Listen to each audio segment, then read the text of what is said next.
ራትክሊፍ ትላንትና ከስካይ ኒውስ ጋር ባደረገው ኢንተርቪው ላይ ብዙዎችን ዛሬ በስፖርቱ ረገድ ብቻ ሳይሆን በፖለቲካውም ረገድ እያንጫጫ ያለ ለማንቸስተር ዩናይትድ ደጋፊዎች ደስ የማይል ነገር ተናግሯል። በጣም ኢንተርቪው ላይ እንግዲህ ብሪቲሽ በስደተኞች ኮሎናይዝድ እየተደረገች ነው ብሏል። ያይዞም ይህንን ተነግሮ ነበረ። ኢኮኖሚውን ለማሳደግ 9 ሚሊዮን የሚሆኑ ስደተኞችን በቤነፊት ወይንም ደግሞ በዩኒቨርሳል ክሬዲት ላይ አስቀምጠ ኢኮኖሚ ማሻሻል ይከብዳል። እንዲሁም ደግሞ በፖፑሌሽን ደረጃ ዩኬ በ2020 58 ሚሊዮን ነበረች፣ አሁን ግን 70 ደርሳለች ብሏል። ምንም እንኳን የስታቱ ወይንም ደግሞ የጠቀሳቸው ቁጥሮች ስህተት መሆኑን አረመውት ነበረ ሆም ኦፊሶች። የጂም ራትክሊፍ ኮመንት እንግዲህ ከማንቸስተር ዩናይትድ ደጋፊዎች በተጨማሪ የማንቸስተር ዩናይትድ ከንቲባ የሆነውን አንዲ በርሃምን እንዲሁም ደግሞ የዩኬ ጠቅላይ ሚኒስትር የሆነውን ክሪስ ታመንን አላስደሰተም። እንዲሁም ደግሞ እነሱም ቅሬታቸውን በዚህ መልኩ ገልጸው ነበረ። የማንቸስተር ዩናይትድ ከንቲባው ይህንን ነገር ብሏል። ክሪቲሲዝም የሚያስፈልግ ከሆነ ለስደተኞቹ ሳይሆን የማንቸስተር ዩናይትድን ኢንስቲትዩት ትልቁ ፕራውድ የምናደርግበትን ከማንቸስተር ዩናይትድ ገንዘቦችን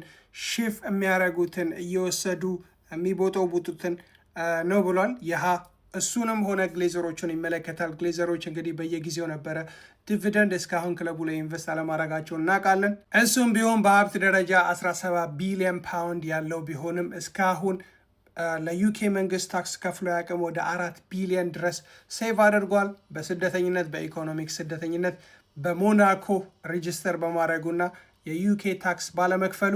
ለእኔ ይህ ኮመንቱ በማንቸስተር ዩናይትድ ደጋፊዎች መካከል አነሰሰሪ የሆነ የፖለቲካል ክፍፍል እንዲኖር ያደርጋል።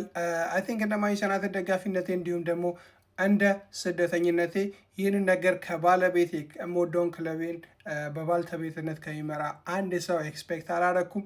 በተለይም ደግሞ ተጫዋቾቻችንስ ይህንን ሲሰሙ ምን ይሰማቸዋል? በማንቸስተር ዩናይትድ ዌስት ሃምን ከገጠመው ቡድን 3 እንግሊዛዊዎች ብቻ ነበሩ የነበሩት፣ ኮቢ ሜኑ፣ ሉክ ሾው እንዲሁም ደግሞ ሃሪ መጓየር። ምንም እንኳን ተጫዋቾቹ እንደ ጂም ራትክሊፍ የዩኬ ፓስፖርት ባይኖራቸውም ለዩኬ ኢኮኖሚ ከሱ የተሻለ ኮንትሪቢዩት የሚያደርጉ ናቸው።